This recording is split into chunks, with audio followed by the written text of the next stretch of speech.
Assalamualaikum warahmatullahi wabarakatuh. Mga kapatid sa Islam, ilang araw na lamang ay muli papasok na naman ang isa sa pinakasagradong buwan, walang iba kundi ang Zulhijjah, na kung saan sinabi ni Propeta Muhammad sallallahu alaihi wasallam, afdalu ayyamid dunya ayyamul ashr. Sinabi niya sallallahu alaihi wasallam, ang pinakamainam na mga araw sa mundo ay ang unang 10 araw ng Zulhijjah. Ang 10 gabi, ang 10 araw ng Zulhijjah.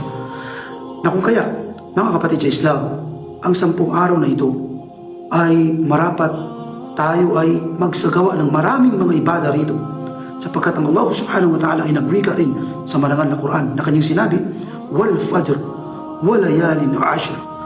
Sumpa man, isinusumpa ko, sabi ng Allah subhanahu wa ta'ala, sa bukang liwayway at sa unang 10 araw. Ang tinutukoy dito ay ang Zulhijjah, na kung kaya mga kapatid sa Islam, dito ay paramihin natin ang ating mga ibada o pagsamba sa Allah subhanahu wa ta'ala at pagkalayuan natin ang mga gawaing pagkakasala rito, sapagkat ito ay napakasagrado at napakabanal sa paningin ng Allah subhanahu wa ta'ala. Wa sallallahu ala nabina Muhammad wa ala alihi wa sahbihi ajma'in. Wassalamu alaikum warahmatullahi wabarakatuh.